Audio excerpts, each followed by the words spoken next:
Michael. Steve.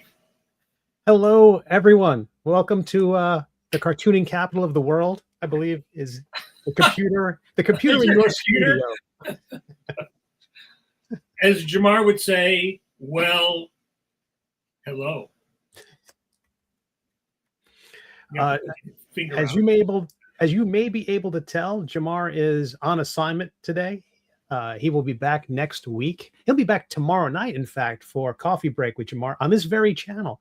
But he will also be back here next week with a full NCS report. The National Cartoonists Society event was over the weekend, for the big Rubens weekend, and he will be here with a full recap this time next week. So set your calendars, set your alarms now. That channel.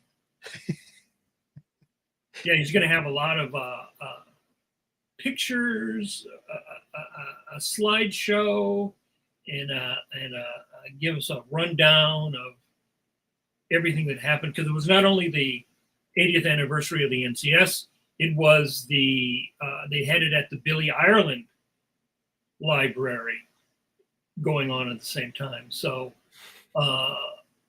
it was just a weekend, or I think it was Thursday, or was it Thursday, Friday, and Saturday, just chock full of, knee-deep full of cartoonists. That's great. That's great. I'm excited to see all that. Sadly, he couldn't be here today. In his stead, you have your second and third favorite internet cartoonists, Mr. Mike Manley, and bringing up the rear, Steve Conley. My name is Steve Conley. I write and draw your 34th favorite webcomic, The Middle Age, which you can read at middleagecomic.com. It's on the Webtoons, on the Tapas, on the Go Comics. It did not win the NCS Silver Award for Best Online Comic. Just one more thing I have in common with Jason Momoa is that I did not win that award.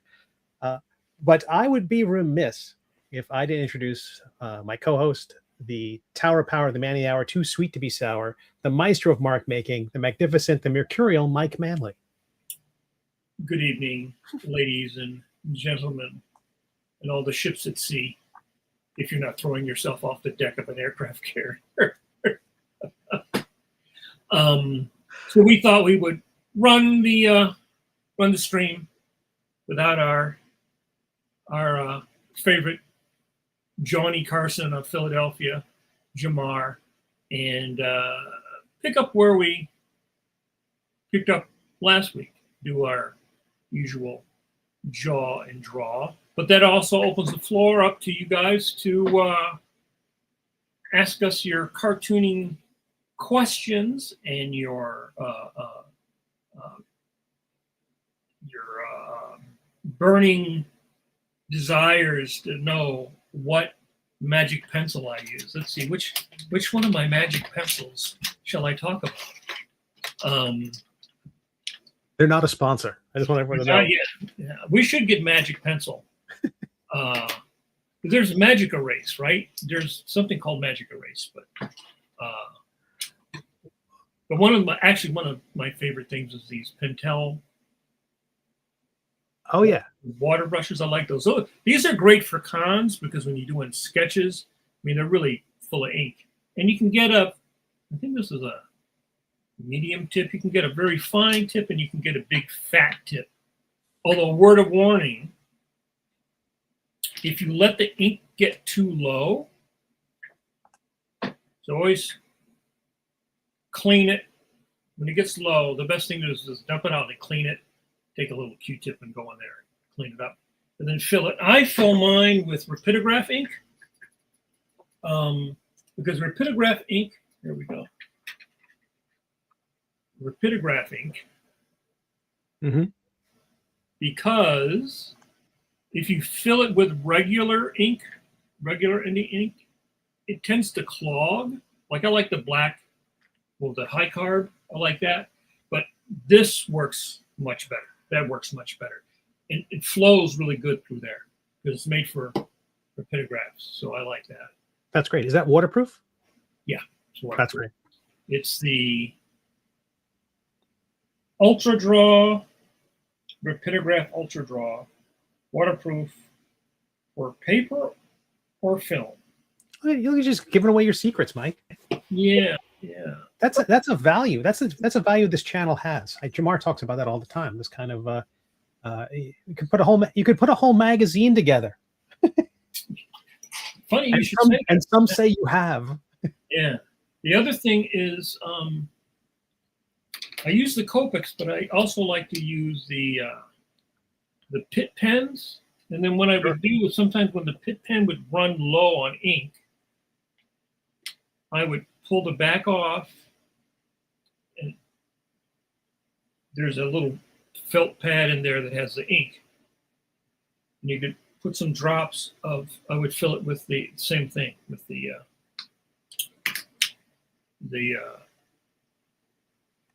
this ink, and would flow through. And so you can like refill your markers. Yeah. What I would do is I would get a piece of paper towel,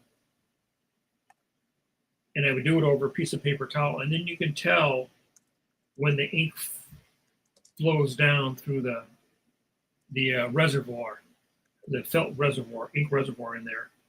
And then you'll see the ink will get denser. So you can reuse them until, the point will eventually go. It's cheaper than buying the Copics, which I do like. Mm-hmm.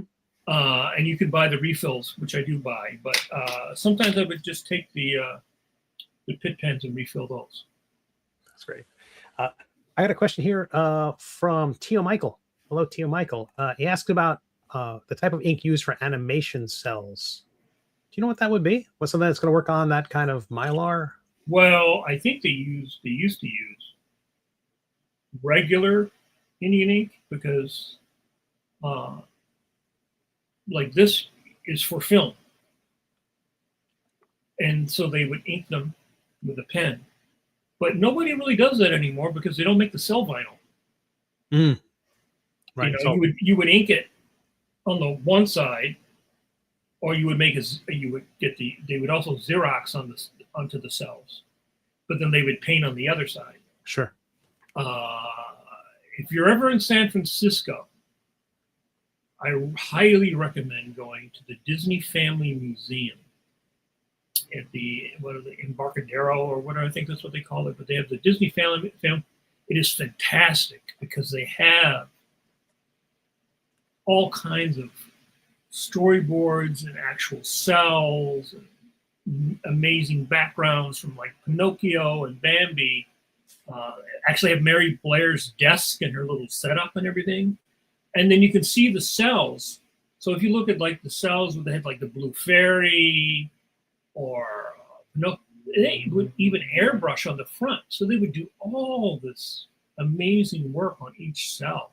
Wow. They're just beautiful to look at. But yeah, I think 10 years ago, the company that made the cell vinyl went out of business. And now everybody does everything in the computer, so nobody does the cells anymore.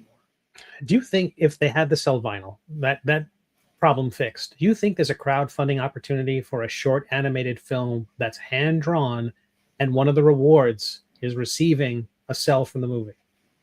Because I think about comics and original artwork, and I clearly cell animation created a ton of original artwork. I'm wondering if there's be a market. Well, I'm not so sure about that because I know there's a couple of people and a couple of companies. Like the Warner Brothers store used to sell cells, but they basically went out of business because not that many people really care about animation cells. Right, and they undercut their business by offering those Cira cells, right, which were, I had some of those too, mass-produced. But they're the scenes everybody wanted. Nobody wanted just a hand of, droopy dog's hand. No one wanted that scene. They wanted the full figure against a beautiful background. In fact, on my Facebook now, one of the ads all week on my Facebook, or the last couple of weeks, is somebody is trying to sell a bunch of animation drawings and animation cells that are signed by the Bat Crew, the old Bat Crew. But I don't think that there really is that much of a demand.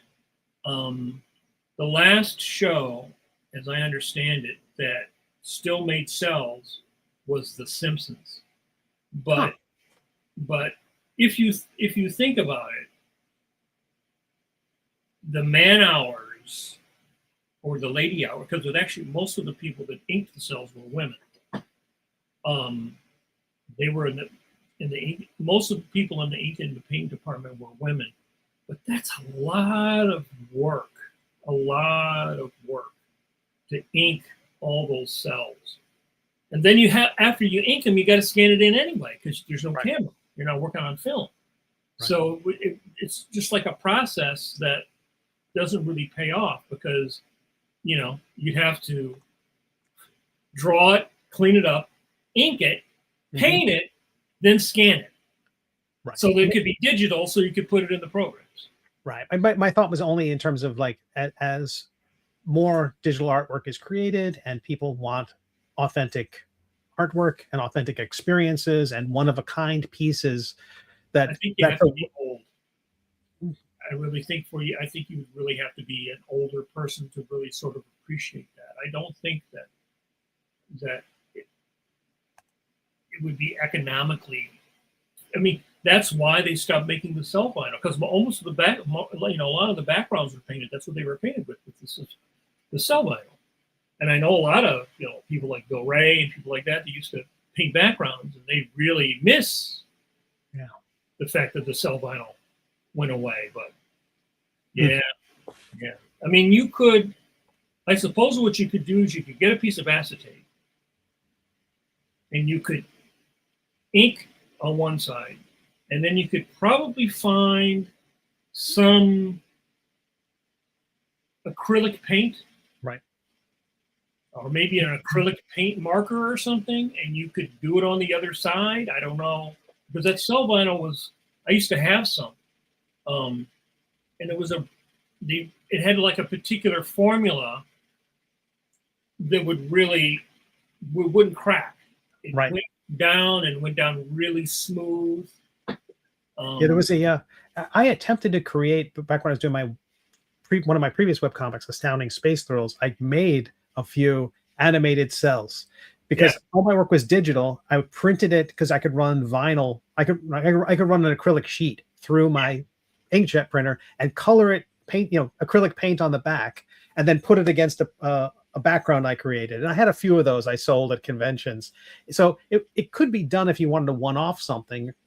Someone like a Steve Rude could probably do a magnificent job with a limited Nexus thing like that. Because each piece is unique. Because even if the artwork that you're printing on the acrylic sheet is identical through 10 pieces, the hand painting is one of a kind. Yeah. I mean, you could recreate it. It would be a lot of work and probably trial and error to figure out like what you had to do.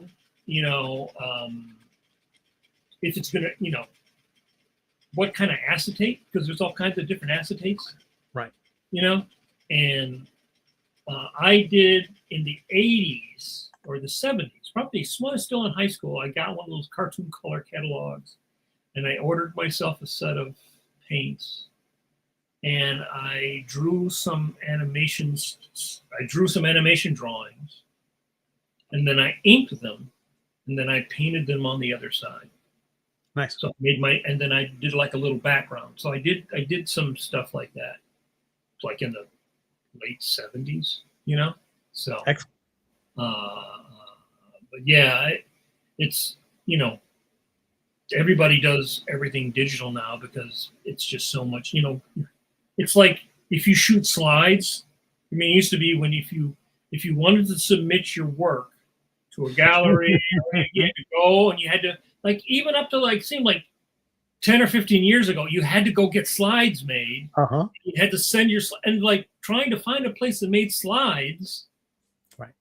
It's people don't even understand. Like there was but I remember I was fortunate enough to at one point hire Drew Struzan to do a cover for Astounding Space Thrills, and he sent me the high-res photographic plate of the image, because that's what you do.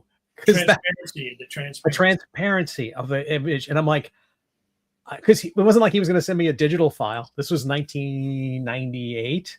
Right. So, here comes a hard drive in the mail. It was such a weird. It's so interesting how the art has changed and how the hurdles. We talk about the hurdles now, but there have always been hurdles. Make slides. Get your work put on a transparency. We live in a golden. If you're a young person, we live in a golden time, because there is so little barrier to you making a business card, a postcard, a poster, a backdrop, a thing to have put behind your table. I mean, when I started self-publishing, 2000, 99, 2000, when I started Action Planet, and we got everybody got postcards of their character. So what they had to do is they had to send me the art.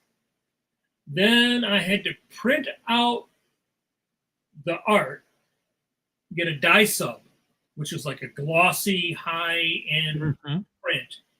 Send that to the company that made the postcards, and then they would again scan that in and make their transparency. It was like all these like steps, right? Now, you just go to Kinko's and you come back at 5 o'clock and you got 500 postcards. Right. That's so great. There was a video. There are very few videos from like online of like the Spirits of Independence tour. Was an independent publishing tour that Dave Sim and other cartoonists put together in 1995. I took part in a couple of the stops of the tour in various cities, and there's a video from it. And the convention hall, it looks like SPX. It looks like the Artist Alley at any like a Mocha or Ape or any indie event. But it also looks a bit like an insurance sale. I mean, since no one's wearing a suit, but there's no decorations unless someone happened to be next to a wall and they taped something against the rules of the convention center or the hotel. They taped something to the wall. Those collapsible banners didn't exist. It looks so dry. Everyone's got to come by your table and look down at, so what is this? It's like a jeweler's convention or something like that. Like we're saying, I for the premiere, we went to San Diego. I bought a big like fold out display. It had like accordion, walls would fold out. Sure. It had this big, like a science fair. Yeah, exactly. And it was big. It was like it was like 6 feet, taller, because you took it out and then you'd stack them on top of each other. You folded it out, and then there was little pins, and you put the other part. So it would be really tall. And then what I had to do is I had to go buy gator board. And I had to get my big prints, attach my prints to the gator board, and then get the Velcro, and you put the Velcro on the big poster, and then you would put the Velcro on the thing so you could put up your your posters. I spent thousands of dollars. Right? I took my Batman royalty money, right? And I probably spent, between buying my computer, I probably spent $25,000 just to try to start to self-publish, right? Because everything, like, that big, I still have the big display, I still have my old signs, but now, when you go to a convention, you just like roll up and you put your little thing up. You can change one of those for like $30. You can just buy a new thing. Nobody does all that now. It was like so much harder, and it was a lot more expensive to ship all that stuff from San Diego. So great. And we get a question. Theo Michael asks about that video. I couldn't tell you what it was. If I identify it, I will pass along to Mike to put up on the Patreon, or I'll post it on Facebook if I can find it. How about that? If anyone follows me over on the Facebook or the Blue Sky, if I find it, I will share it. But we're not here just to jaw, Mike. It's not just jaw. It's not jaw and more jaw. jaw. It's jaw and jaw. It's the drawing part. So through the miracle of what's that? And sculpting. I'm sculpting. Through the miracle of interwebs, we're going to be putting some of our artwork on the screen while we're working on it. Going to tease Mike's amazing work here. What can you tell us about this one, Mike? Oh, so I was sitting down thinking, what am I going to draw? What am I going to draw? So I do sometimes what I do, what they call automatic drawing. So I'll just scribble, and then you see something. So I started scribbling around, and I came up with this idea. It's like, oh, I'll have the Thing and Hellboy sitting at a bar, maybe, and you're having a beer, and they just beat up all these monsters or something. So I just thought, the people always ask where you get your ideas from. Often that's where I get my ideas. I would just sit down and I just start noodling, and then I was like, I'll just make random shapes. That's great. I found out that that's actually what Mobius used to do. He used to sit down and he would just he'd scribble around, and then he'd that looks like Blueberry's face, or that looks like a monkey, or that there's a tree, or that's a rock. It's a really good way of not. A lot of people get frozen. Oh, I'm going to draw. I don't know what to draw. I don't know. And I say, just scribble. Just scribble until you see something. You must have heard this story. I don't know if it's apocryphal, but it was the idea that there was an artist who was staring at a blank page until Eisner or someone came by. Was it Joe Meneely? No, it was Mort Meskin. Mort Meskin, who was a super influential artist. He was very influential on Kirby and Ditko and Kubert. Toth, he was really influential in the 50s. And evidently he used to have, a lot of people when they go to the doctor have what they call white coat hypertension. You get really nervous, so your blood pressure goes up and everything. Well, I guess he had the same thing. So they would just supposedly take a sheet of paper and just put a bunch of marks on it. Then he was like, oh, okay, now I can draw, That's great. And I've actually seen that because a lot of students, when I was teaching, if you give them here's a nice sheet of paper, they'd be like, I don't know what to draw. There's a nice beautiful sheet of paper here. What am I going to do? And so I would tell them, just scribble. Eventually, you might have scribbled 20 times. Eventually, something will come out of your head. That's great. It's just part of the process. But over on my screen, I have got this picking up from last week. I am 3D sculpting the figure you see in the background there on the right.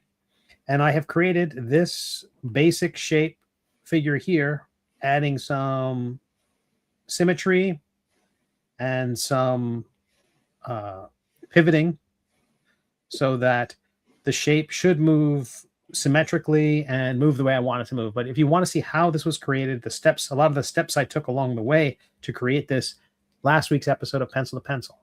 I'm going to continue working on this. Again, the goal is to make it look like that figure you see back there on the right, kind of figure holding a staff. It is a crustacean man, so it's going to be a kind of lobster crab type person. We have weird jobs, Mike. I like having my weird job. I wouldn't want to have a normal job. And who wants a normal job? And so we're going to be working on these. Any questions you have, put them in chat. We will get to them. And we'll be logging out of here in about an hour. We'll do pencils down in about an hour. In an hour, how far along do you think this piece will be, Mike? Do you have a goal as to how far you get in an amount of time, or you just kind of play with it till you're happy with it? I just work, and then we'll see.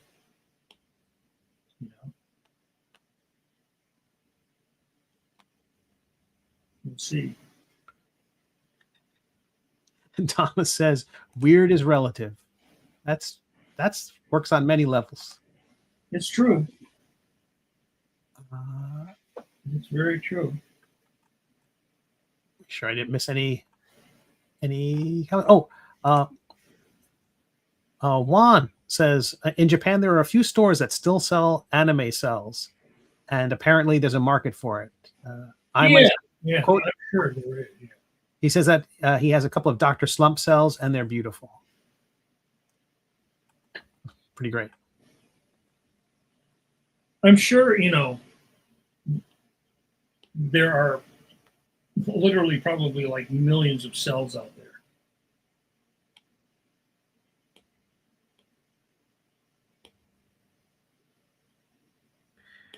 I used to stream on Twitch, and what I added was I added audio background music so that it wasn't just so dry when I was just with my head down drawing.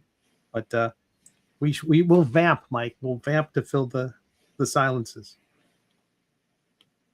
But you were talking about right before we got on the stream here about SVA having some problems. The School of Visual Arts in New York City.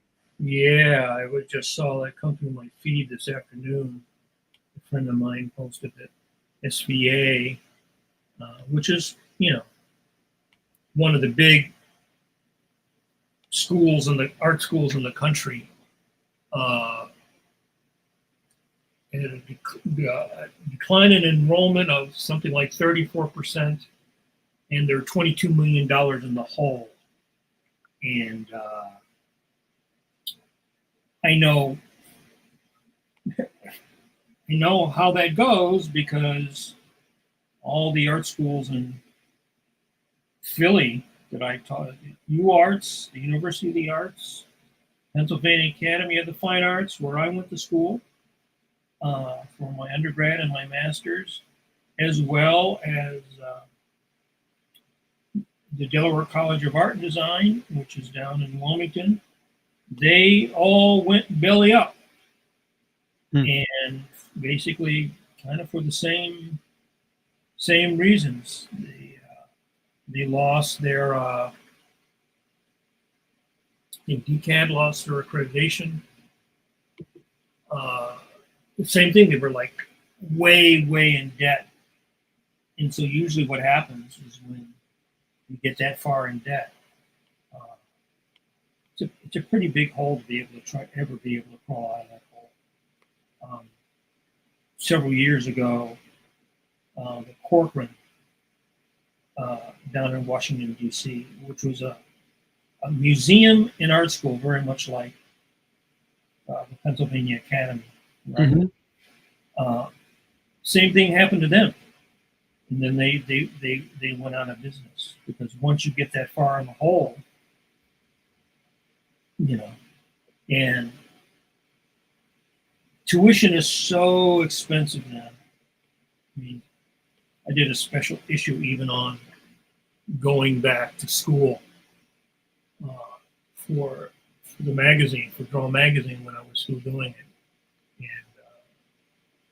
usually every year I answer plenty of questions from young people about going back to school, or going to school. And actually, one of the chief things I did, I think, as a teacher was to give. You're sort of like the drill sergeant, right? Because your job is try to sort of prepare people to think about specifically what it is that they want to do, and to train and to know what the lay of the land is, because so many people, especially when I would teach the high school class, I meet a person who's 14, 15, 16, 17, and they say they want to go into animation, or everybody wants to be a character designer, but most of them had no real idea about, like, oh, well, what does a character designer do? What are the skills that you need?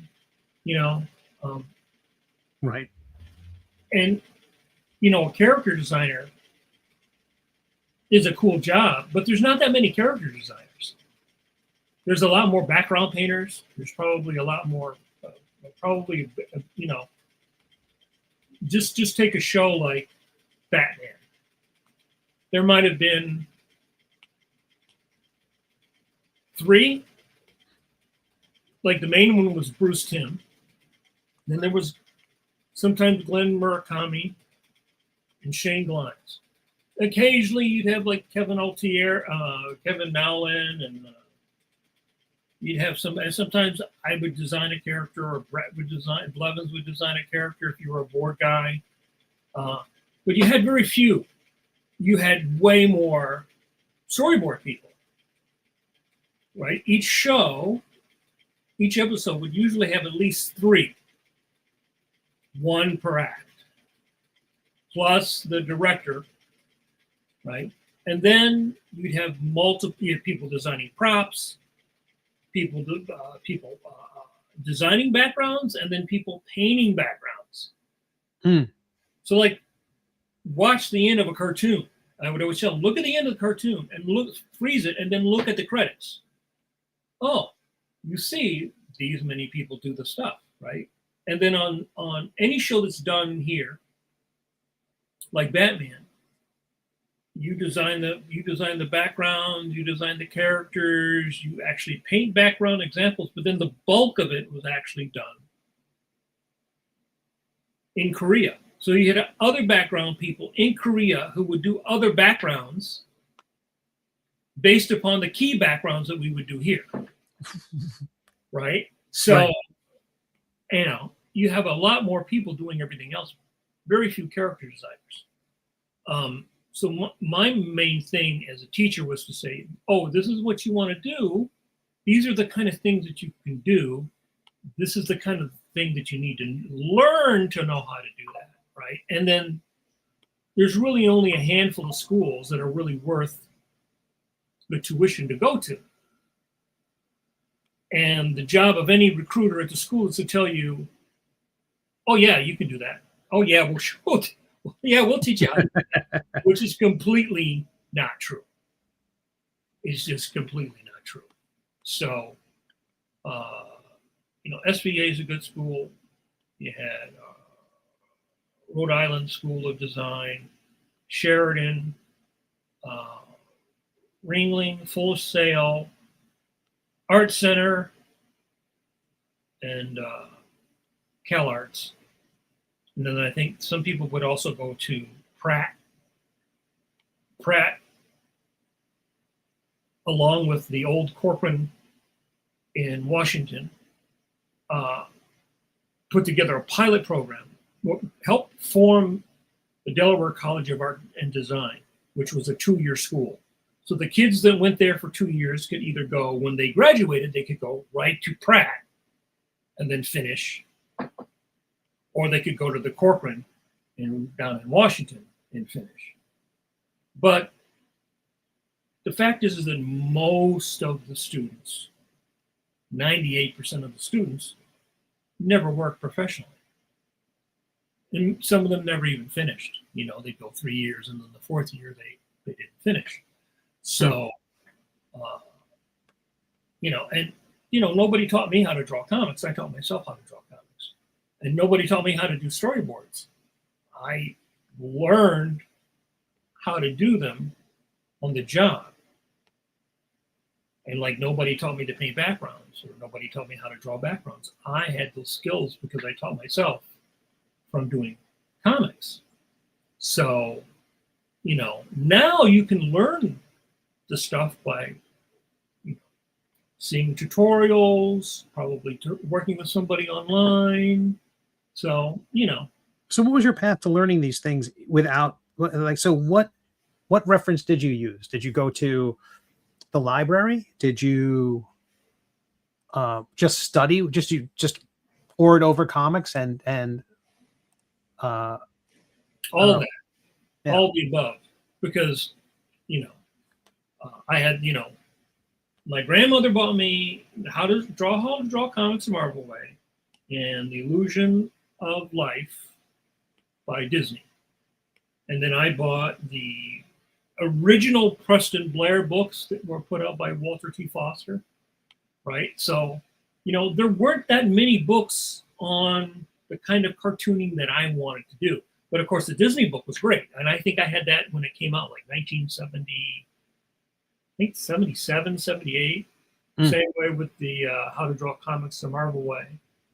And then I would read any of the fanzines, like the Comics Journal or anything that would show, we might interview somebody like Gil Kane or somebody, and then they would show their layouts.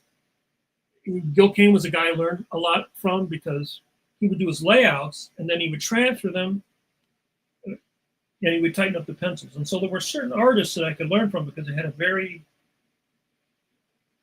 like a recipe. It's like, this is how I make sourdough bread. Right. You want to make sourdough bread, kid? This is how you make sourdough bread. So, and then I would, once or twice a year, I would go to a convention and I would show my work and get whatever kind of feedback I could. So I basically, you're sort of like on your own.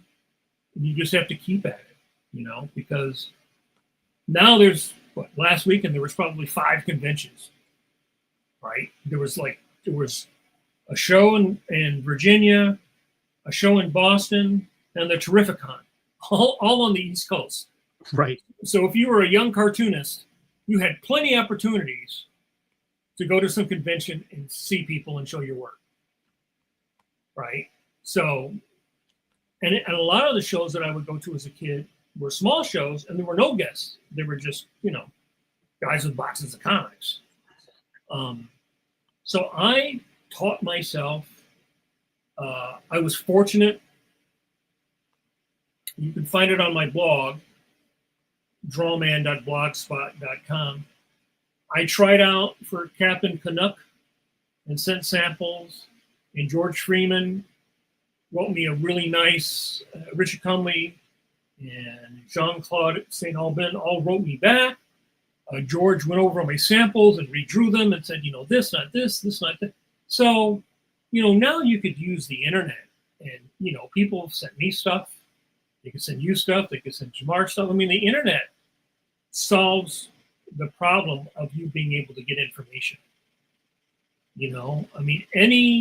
What internet.org or archive.org, they have like all the drawing books, all the Loomis books, all the famous artist books, the Jack Ham, every, 19th, 20th century drawing book you can find online. For many years, I would give copies of stuff like that to my students, or I would give them the link. They could go, before they reprinted the Loomis books, you could go and saveloomis.org, I think, was up for a long time. And you could go and download every Andrew Loomis book.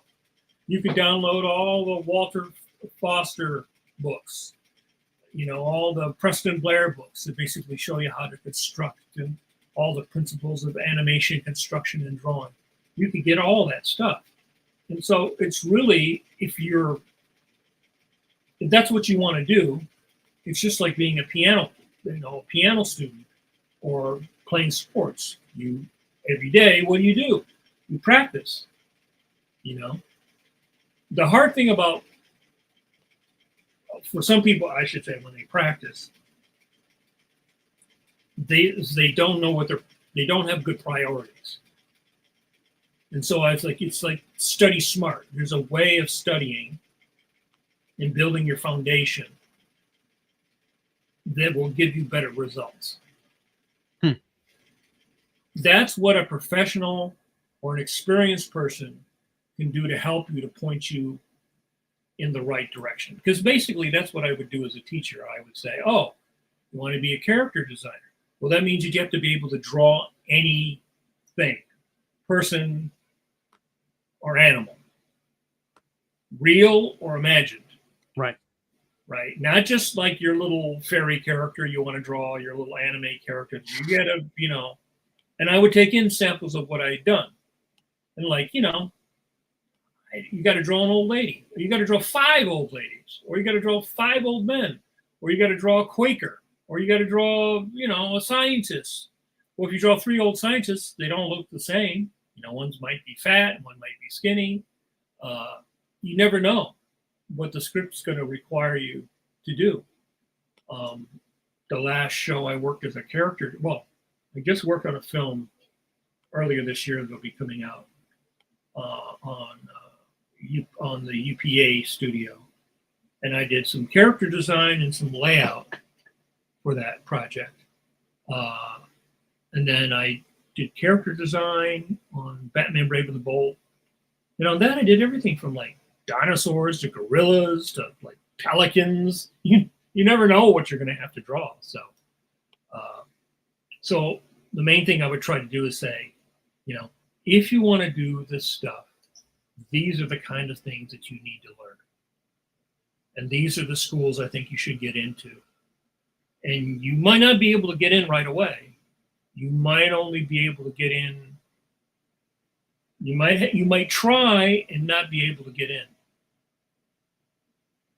You may have to try, and maybe you don't get in the first year. You might get in the second year. And I know a lot of people don't like to hear that, but I think that's why it's such a small percentage of people that make it through. We got some questions here. Tom, a comment from America's Tom Zoller. This YouTube show with 3 professional cartoonists is putting the art schools out of business. Well, art schools actually put themselves out of business, because the other thing is that my first year when I went to the Pennsylvania Academy of Fine Art, it was 17,000. My last year, it was 34,000. Oof. Right. And the MFA was 40-something thousand for 2 years.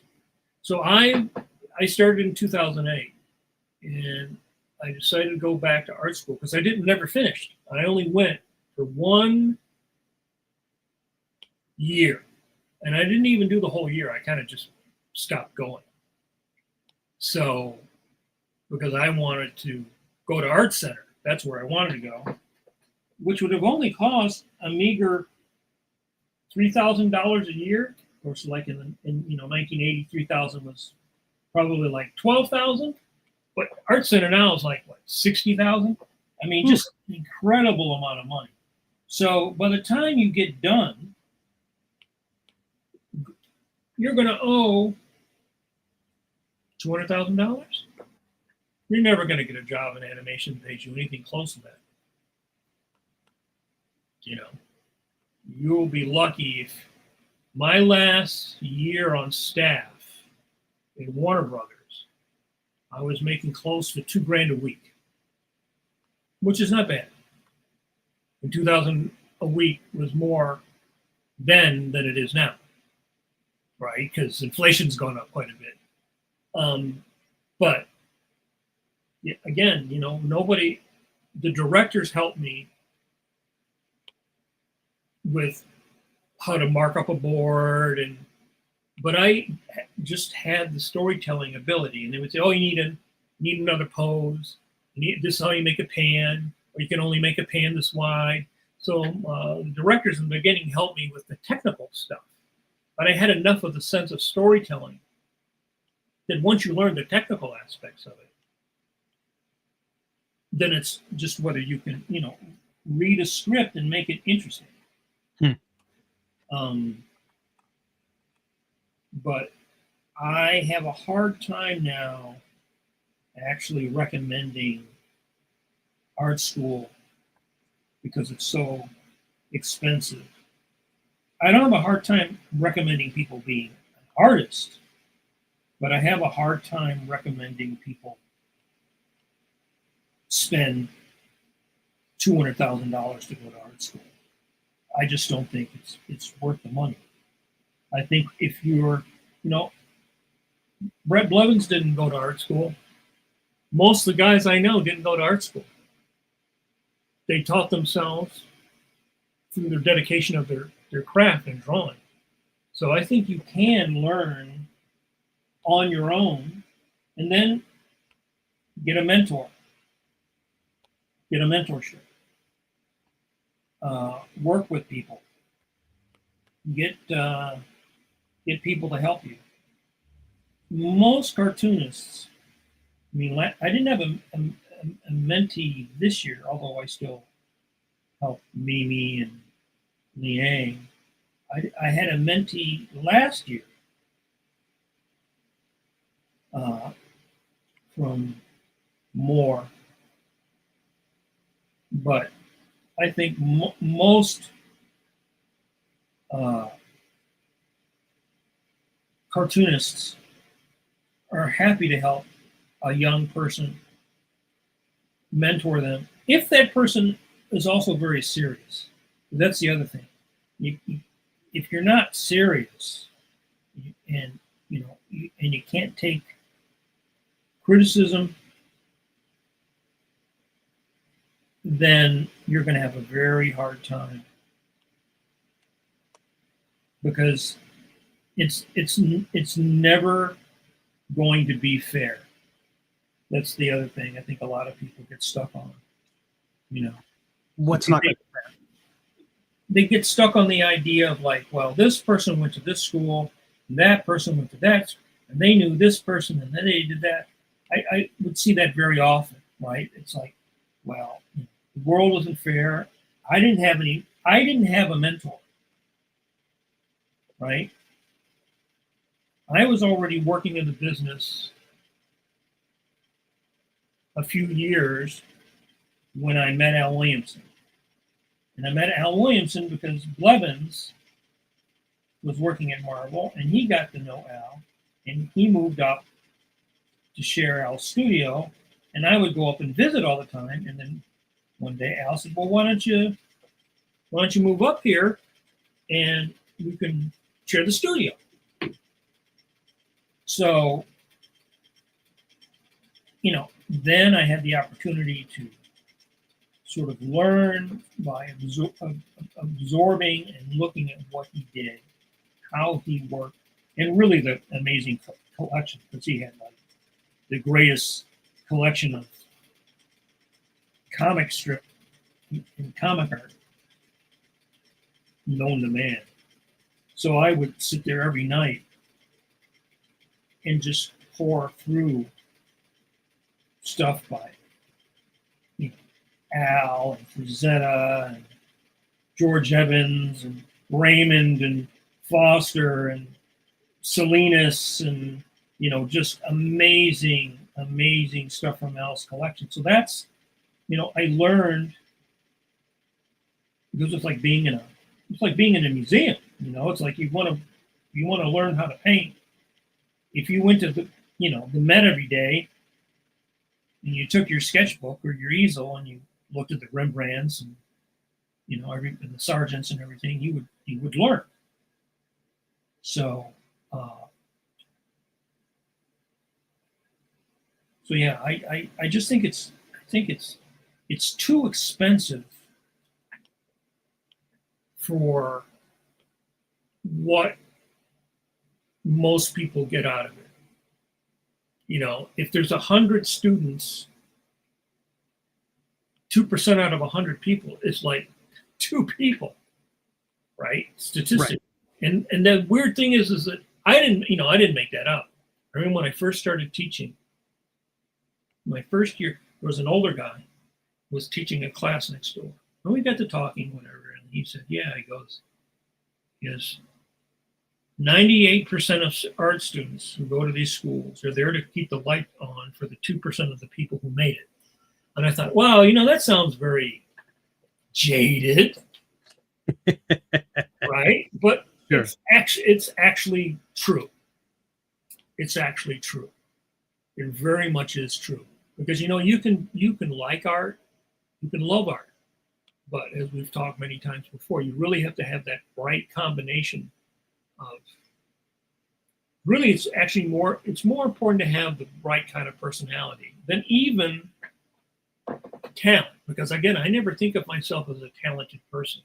Like, I'm not like the little kid you see in the video that's 5 years old and just like, sits down and plays like John Bonham, right? Or, plays Rachmaninoff or something, right? I remember working really hard and being very frustrated at my lack of skill. I'm still frustrated at my lack of skill. I just don't give up.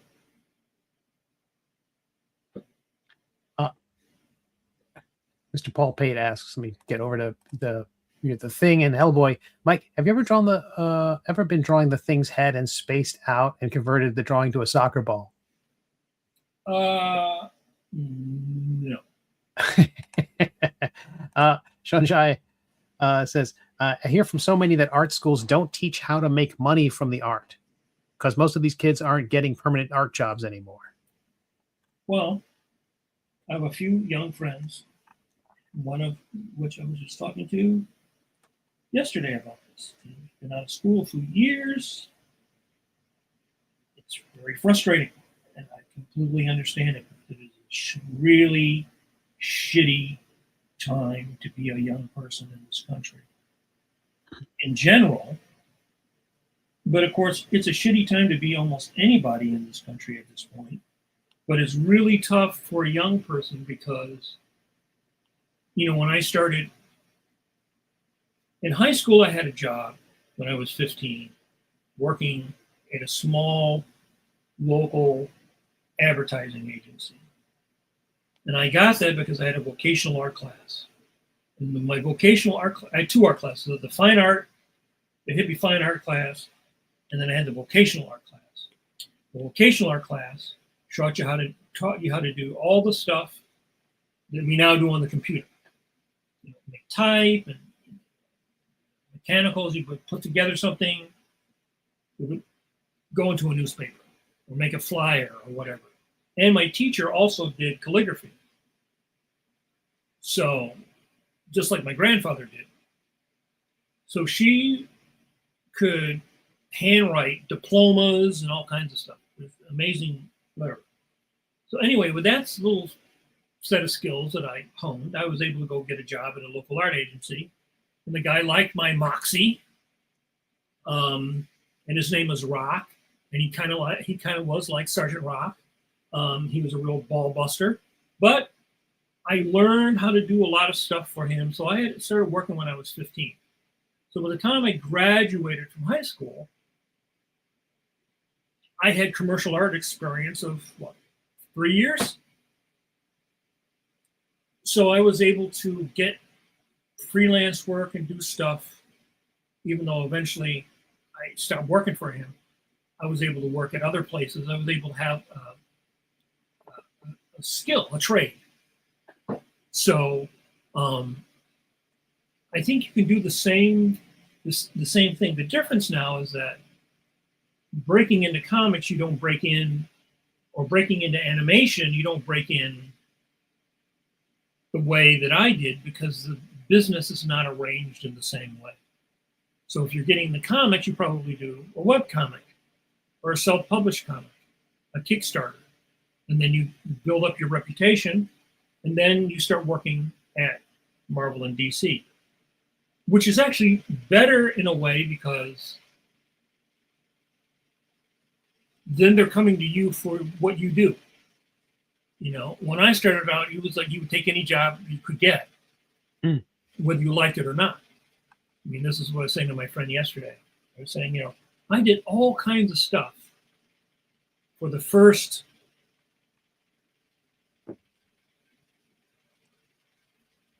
6 years that I didn't want to do. All those coloring books I posted, I didn't want to do those. I didn't say, boy, I can't wait to do coloring books. I can't wait to grow up and do coloring books. Right? There was a lot of stuff that I I had absolutely no personal interest in it. But I wanted to work. And I didn't want to go back and work in advertising, which I hated. Right? So, and when I started at DC, I started on a book I didn't have any interest in, but I wanted the opportunity. So you had books like that. You had annuals that had backup stories. You had things that an editor could say, well, I'll try this kid out on this thing and see how he does. The business is not arranged like that at the big companies anymore. So you kind of got to do your own thing. Just like people going in animation now, you're seeing all these people are starting to do their own thing.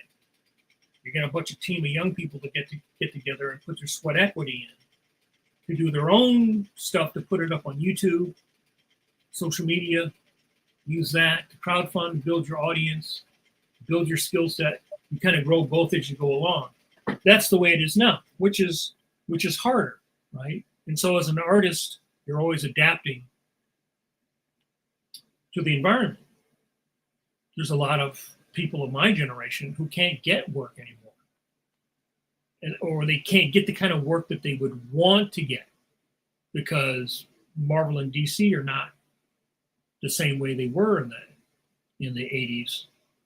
The 80s is probably the last great time to get in, and I would say this is before Image, because you could get in and you still had the guides. The system was still based upon the system that had existed since the Golden Age.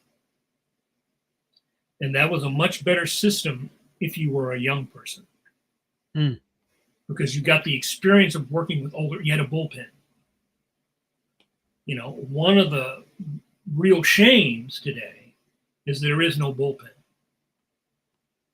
Right? Because when there's a bullpen, the younger people get to learn from the older people. And the older people also. Can you explain what a bullpen is for people who don't know, Mike? Well, bullpen is like basically the art department. It's a big room full of the production people. They do all the production to get the books out. And also, the editors can come in and go like, I don't, this Spider-Man needs to be pointing in the other way. And we need to get a stat. We need to have somebody make a correction. We need to fix this typo. Some artists, like I know several people used to actually work in the bullpen. Frank Giacoya and all those guys usually work in the bullpen. They would come in and they would work. They're not at home. They would come in and work. But the benefit of that was that the younger people got to learn from the older people, and the older people got to learn from young people. There's always a trade. When I had my two assistants here, I learned a lot from them. Like I started working on the Cintiq because of them. I had already had the Wacom, but I had the old one. But then I said, okay, I'll get this new Cintiq. So now I'm working digitally, right? That only happened because I learned from them. So the sad thing is now we don't have that. People don't get to learn from each other in the same way that they did. That's a real shame. Got some questions here. Thank you all for everyone sent these in. Mr. Paul Pate asked Mike, was it reasonable for an entry-level background artist to move up to be a character designer? Was it reasonable for an entry-level background artist to move up to a character designer? Well, here's the thing. When I started out as a board guy, and then in between seasons, I switched over to doing backgrounds. The other board guys didn't switch over to do backgrounds. By choice, or you just decided to do it? Well, I wanted to continue to work, and they didn't have any more boards. But because I'm good at drawing in perspective and good at drawing backgrounds from doing comics, that was a skill set that I had. So you could go from being a board person to being a character designer, because again, I started as a board guy, but then I ended up being a character designer on Batman Brave and the Bold because I'm good at that skill set. And I'm good at drawing stuff in that sort of Bruce Timm style and Jack Kirby, which is sort of the kind of the feel of the show. So it's really based upon your skill set and whether there's an opportunity. You could say, I want to be a character designer, and they go, well, we don't have any openings. But if they know you and they know your skill set, you may end up being able to have that opportunity. So I would say yes. That's great. The main thing is to get your skill set as good and solid as possible. The better you are at drawing, the better your basic skill set is, the better chance you have to do. This is what I said the other day. I want to be able to do everything. I'm kind of greedy in that way. I want to be able to, if I want to go outside and do a painting, I want to have the skill to go do a painting. If I wanted to do a sculpture, I would want to have the skill to be able to sit down and do a sculpture. I want to be able to have the skill, the ability to do anything that I decide that I'm interested in, right? And so I found, for me, that's the key to my success as an artist is I'm easy to work with, and my skill set, basic skill set, is really good. So that's why I could do Powerpuff Girls, or I could do Samurai Jack, or I could do more realistic stuff, or I could do backgrounds, or I could do character designs. If you work and get your skill set solid, it just gives you a lot more opportunity to try something. If your skill set is weak, like, oh, I can't draw girls, or I can't draw guys, or I can't draw cars, or I suck at drawing animals, or I'm not good at perspective. Every time there's one thing like that you're not good at, you just sort of like, well, that's one thing I can't do. That's one opportunity. I designed backgrounds on the reboot of Ren and Stimpy that exploded on the launch pad. But because I know people on the show were doing the show, and I love the old Ren and Stimpy show, and I love that kind of stuff, I was able to sit down and draw like 7 drawings, which they paid me for a test. I was able to get the job. So, but if I wasn't good at drawing backgrounds, that's just an opportunity I'd never have. Right. So,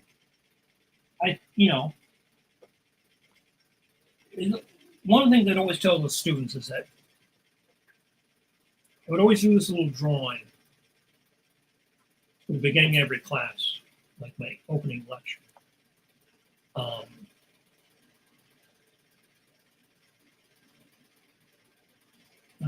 I can actually do that here.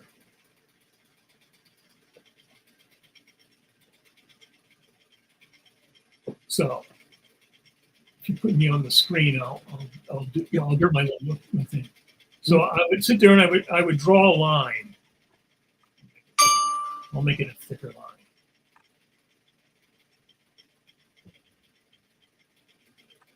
All right. So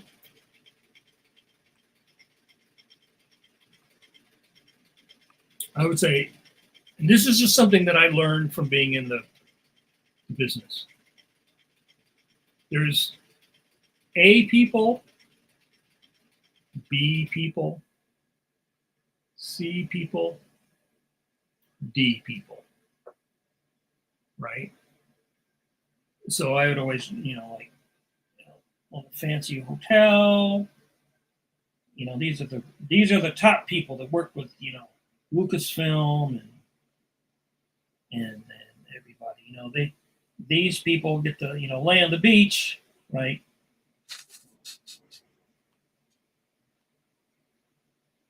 They get to lay on the beach. It's a nice place, palm trees. These are These are the best people in the business.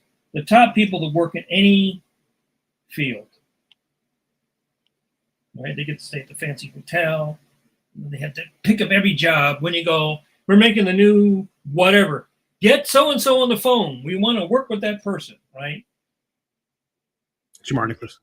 JAMAR NICHOLAS, right. Where is he doing? That's what he's doing right now, right? There's a person bringing you a martini, apple teeny on the beach. Fancy guy with his little maitre d', right? That's the A people. It's not that many A people, right? And when all the A people are busy, they go right to the B people, right? Sure. Now the B people are not, maybe they've got a little umbrella on the beach. They're good. They're laying there.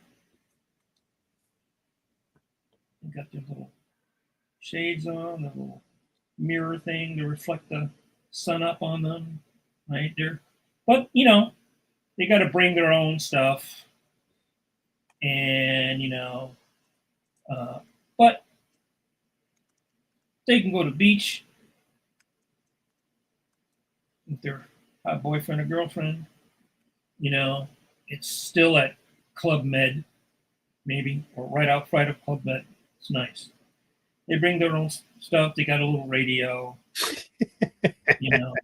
right? Sure. Nice, right? The C person's not as nice a beach. There's probably bottle caps.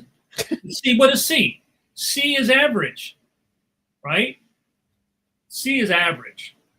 So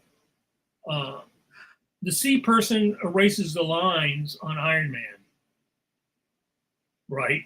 Erases all the lines for the green screen.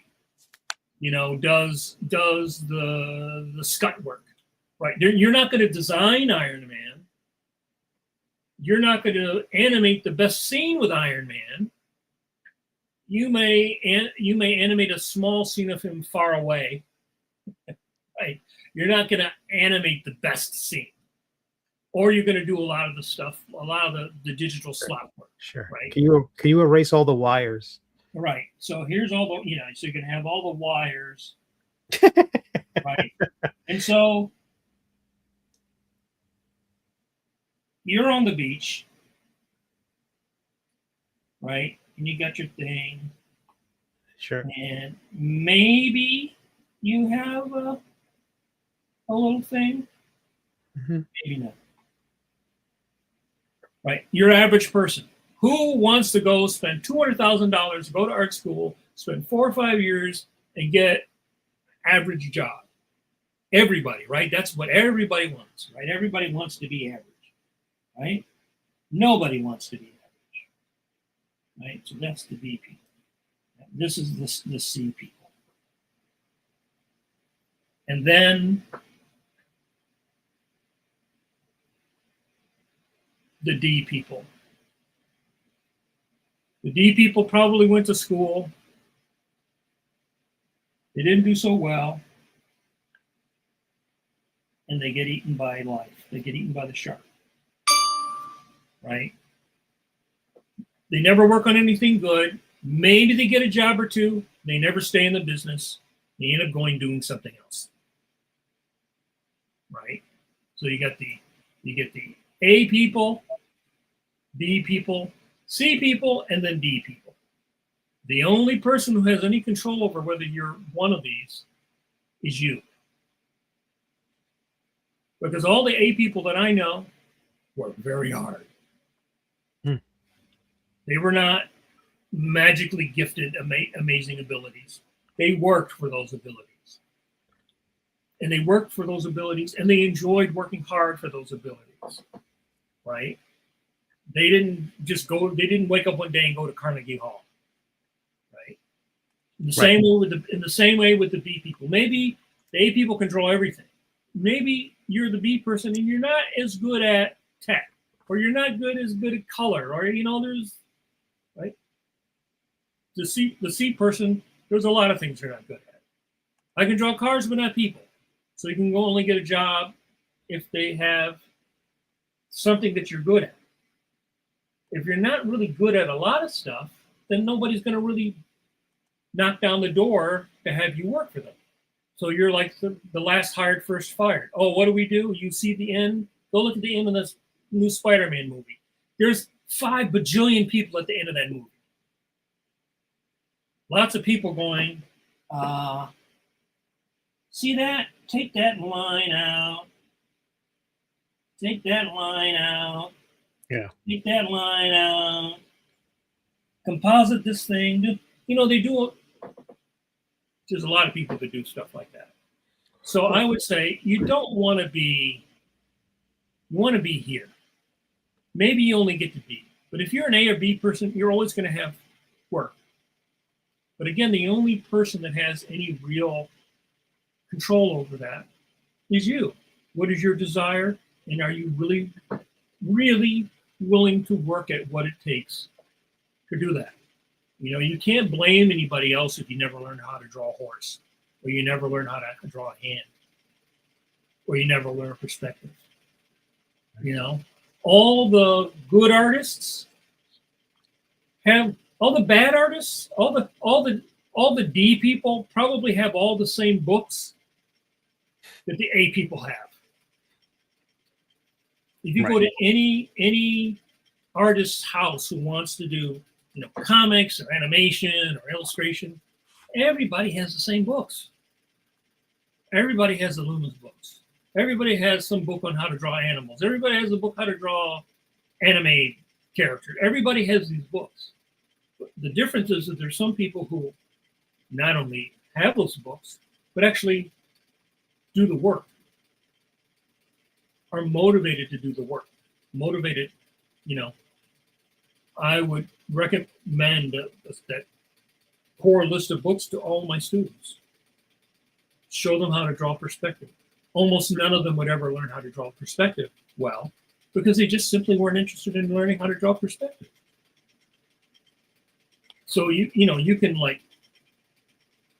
go to the average art school, and they'll be fine with you graduating and not knowing perspective.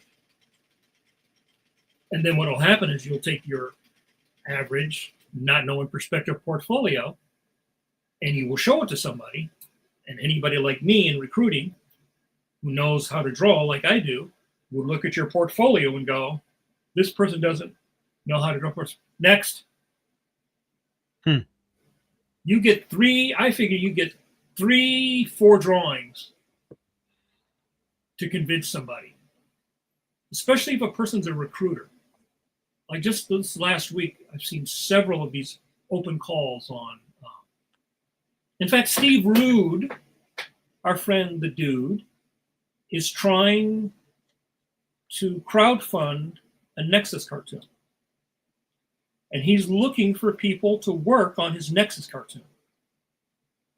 But he needs people that are A and B to work on his Nexus cartoon, storyboards, character designs, painting backgrounds. And so far, I think he's found one Russian girl to work on the backgrounds, because the people who are applying, I just watched this podcast the other day, the people that are applying, and he gives them a test, but they're drawing Nexus not in his style. They're drawing Nexus in their style. Steve don't want somebody, it's like if you're drawing Steve's cartoon, Steve wants you to draw as much like Steve as possible. Yeah, it's a style guide. Yeah. Yeah. Right. Well, if your chops aren't good enough, you're not going to be able to draw in Steve's style guide. Right.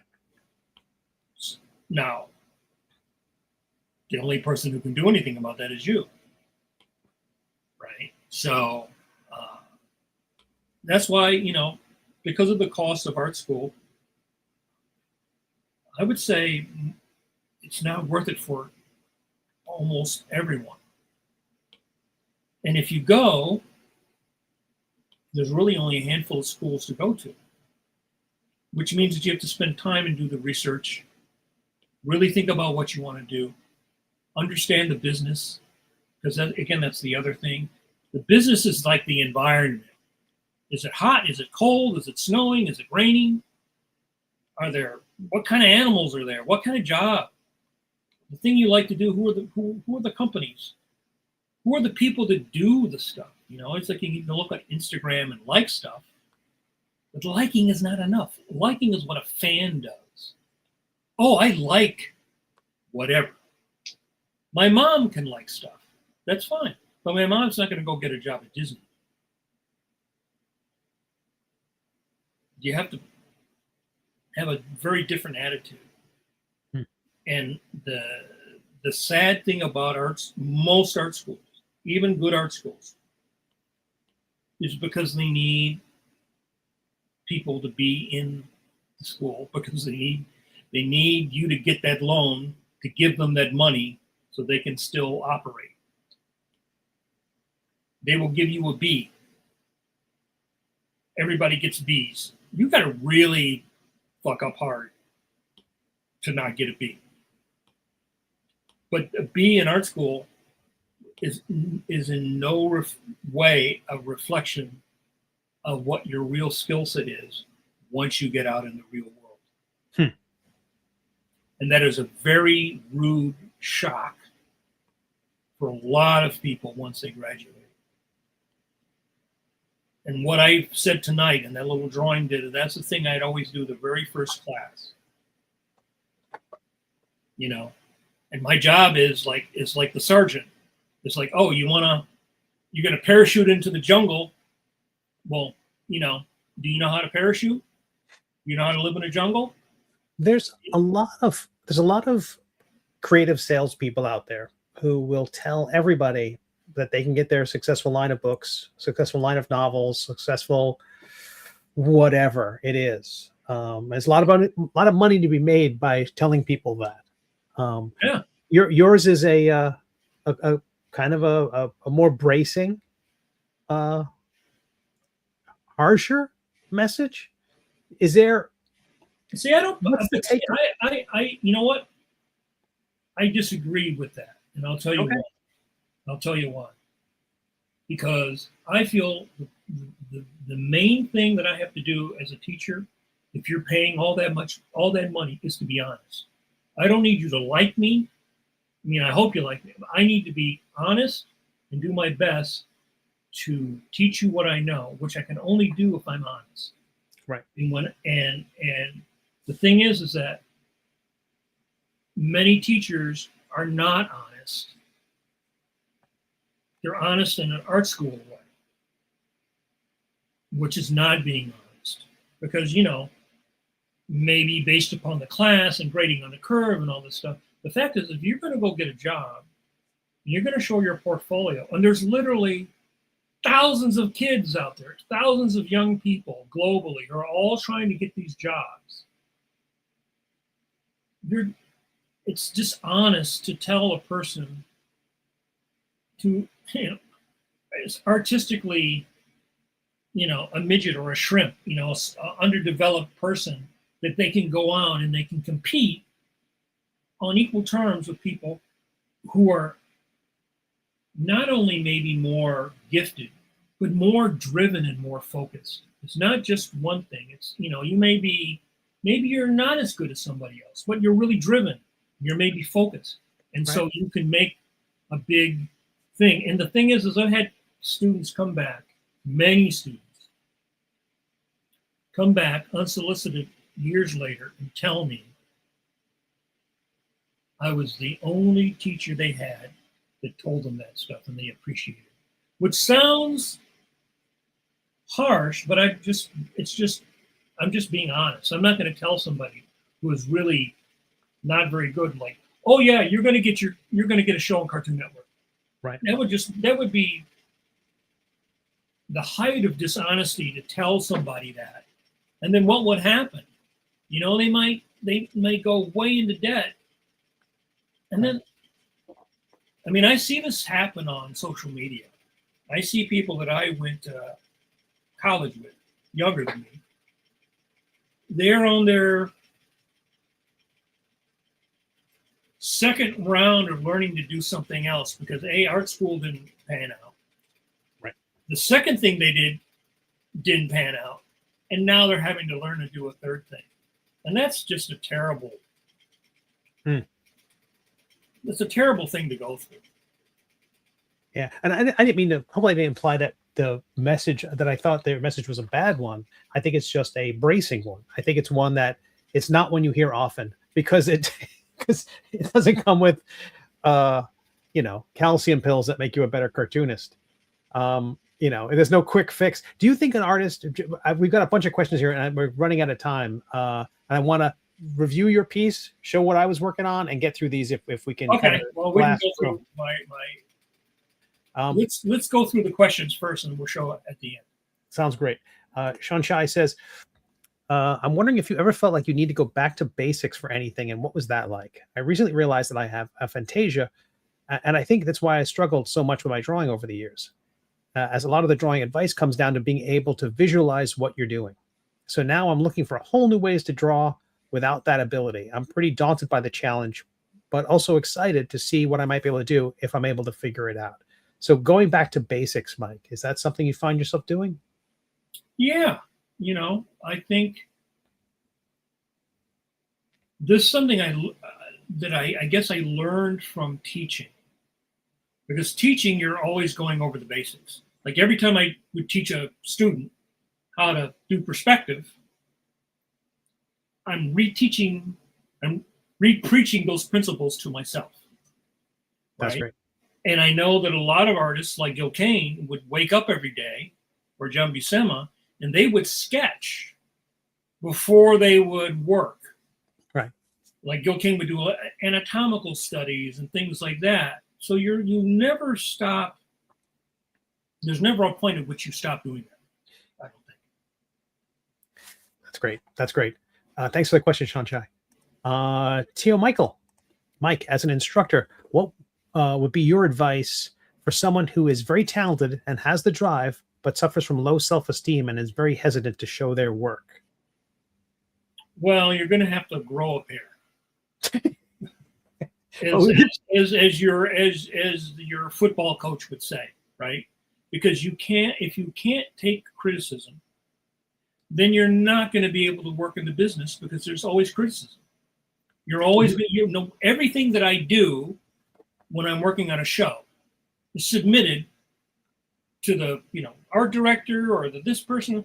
So I can't just do it and slide it under the door and then hope that they you have to be able to take criticism, and sometimes you may not agree. I'm not saying I've always agreed with, they can say, I want that to be purple. And I go, that's the worst fucking color to do, but they're paying me, so I'm going to make it purple, right? Sure. You also learn to separate you and your personal fulfillment from trying to marry that in a commercial job is exceedingly rare. There's a certain point at which you go, yeah, this is for somebody else from day one. Yeah. That's thanks to you. I hope that helped. Grow a pair is the super fast answer. I appreciate that, Mike.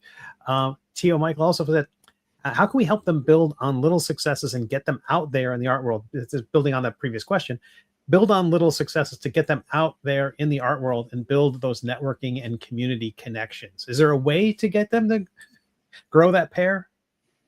Well, I would say the easiest way for young people now is to, get on a Discord or get on put your work on Instagram and get people out there.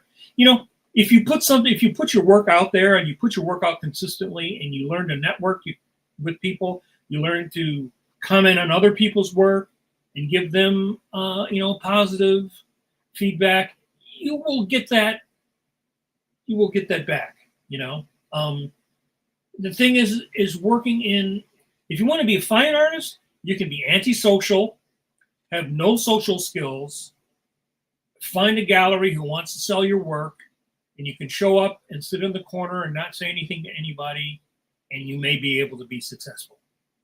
Wait But to be as a discovered. commercial artist, you can't do that, because as a commercial artist, you have to have communication skills, because you're always talking to somebody else, and they're always saying, "Oh, I like that," or "Can you move that over?" or "Can you make that this?" or "Can you change that?" You know, you really have to have good social skills. So if you have poor social skills, it's going to be really impossible. I suspect art does not help you build social skills. I think you have to build social skills in other areas. I suspect, like as a food server, or in some way in school, to being participating in academia, or there's got to be something else. But generally, the art is, I don't know. It's a lot of truth, telling a lot of truths to yourself, which doesn't necessarily build up your esteem. Right, which is why I'm saying you could join a Discord, you could join Yeah. a Facebook group or something where people share their work and give each other feedback, you know. Right. That's great. That's great advice. Hopefully that helps. Hopefully Michael's just mentioning that in the pure abstract form, and there's not someone he's thinking of. Juan has a great one. A question for both of you. Among all the things you've done in your artistic career, comics, animation, character design, games, etc., which one is your favorite, Mike? Dino Riders coloring book? Yeah. Yes, The Pretenders was my favorite. I would say the thing that I enjoyed working on the most in animation was Samurai Jack. Wow.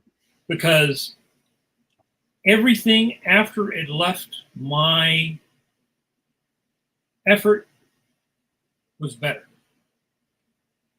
And that's not always the case. And I got to write on it too. I mean, Gendy gave me an outline, and then I got to write. So I got a writing credit on that. So I would say that in animation, that was probably the most fun. That's great. Yeah. And in comics, I would say, I don't know. I enjoyed Darkhawk in the beginning. I enjoyed Batman in the beginning. I enjoy the Phantom. You know, sometimes you get to scratch an itch. Like, I really love doing that Monster Hunter job, because I got to scratch my Kirby monster itch, right? So, you know, I have a wide variety of interests. So sometimes, you know, like inking Blevins is scratching an itch, because I love his work, and so inking it is fun. That Ditko job. But there's not one particular one. There's one every moment. You think about it, you look in a different direction, and something else speaks to you. Yeah, I mean, it really, you know, I don't like, I really like this job. You know, it's like, I really loved having that opportunity to tighten up Ditko's pencils and ink that issue of Daredevil with Al, because I love Ditko, so he's my hero, and I'm getting to work on it with Al, and he's my hero. So that's a great thing, right? So, right. You know, that's definitely, you know, a highlight. But then I got to ink Gil Kane. That's yeah. Highlight. I think if I had to answer the question, it would be the middle age. I'll just say that's a big chunk. It is really the thing that I feel I'm on the planet to do. I think that's my thing. And there's certain scenes where I know there's readers who've gasped at reveals in the story, and just a scene where I've got the sword is controlling the body of our hero, and he has the head of the hero. The head has been decapitated, and he's beating up zombies with the head of our hero. And to draw a scene like that and to distribute it for people to see is such a dumb thing, and it makes me happy. Right. That at the sound of the chime, Mike, that means pencils down. We got through our lightning round. Thank you, everybody, for the lovely questions. JAMAR Nicholas, a JAMAR from YouTube, says, this show needs more me, and we could not agree more. Tim Fielder says, I love animation, a much broader reach. But Mike, share what you got. Let's see what you've got here. You've got your, you've drawn a thing. I've drawn a thing. Hold on a second. Can you zoom in on that? Yeah.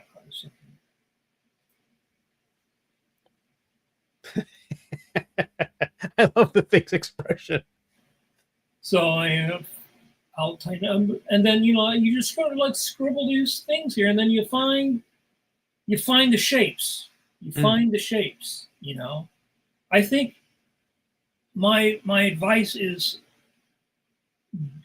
doing.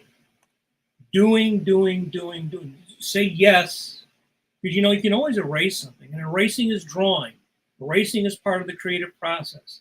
You may draw that head 5 times, and every time you erase it, you make it a little bit better. If it takes you 5 times to erase it to get to that point, it's part of the creative process. I remember meeting Mike Mignola the first time up at DC when he was doing Gotham by Gaslight, and he had pages, and he was talking about how he was this panel where he had Batman, and he was doing something with his cape, and he said he redrew that cape like 20 times. He kept drawing it till he finally got the shape that he wanted. I think if you're a perfectionist, you will prevent yourself from progressing, because there really is no perfection.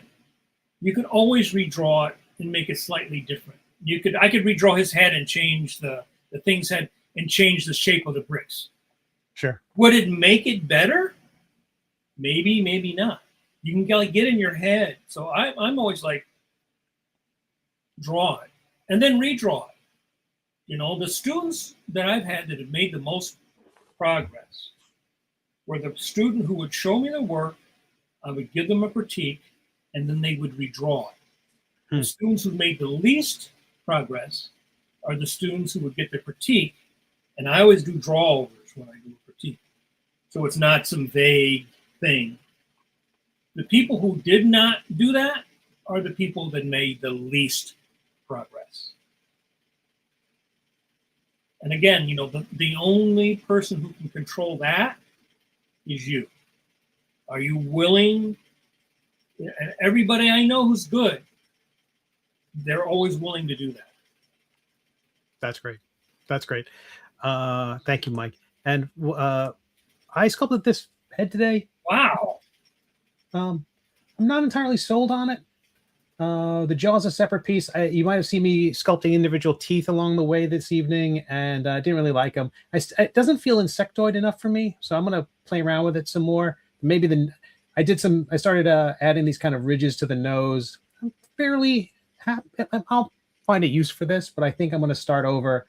But that was fun to play with. The application is called Nomad Sculpt. It's under $20. It's a one-time, no monthly fee. It's on your iPads. It's on your Google devices. And I think you can also go to Nomad Sculpt's website and play with it there. I recommend everyone give it a shot. Oh, really? They let you try it out? Yeah. You can in a browser. It works like a charm.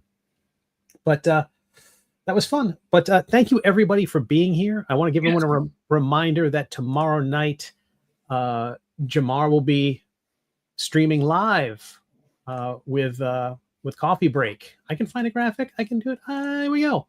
Yeah. And for those of you who are brave enough,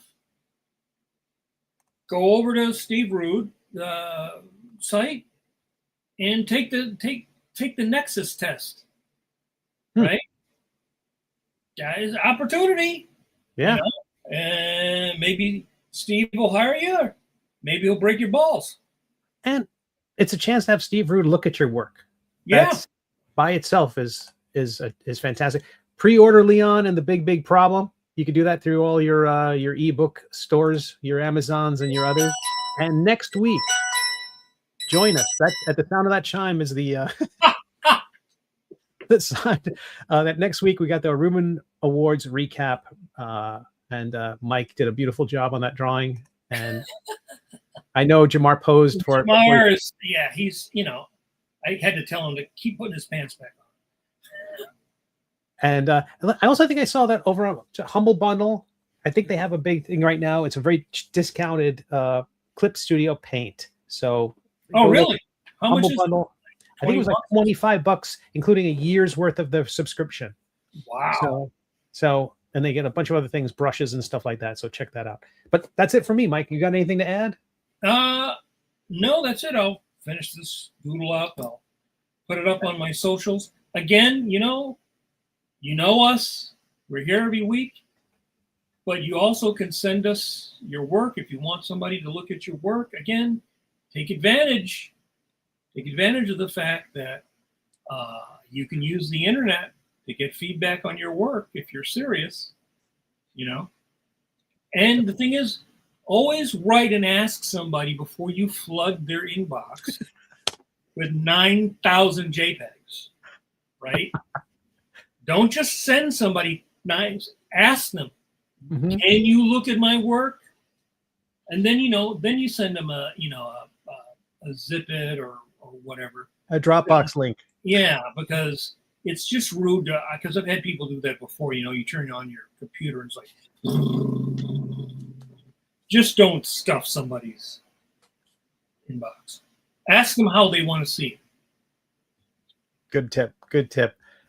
Everyone, you've been fantastic. Thank you for the wonderful questions. It's great to see everybody in the chat. I know it's I miss Jamar more than words can say, but he will be here tomorrow night and he'll be back next week. And Mike, thank you for your wisdom. And thank you for running the show. So that's it for us. As Drostradamus would say, wash those Kirby hands. The internet predicted this.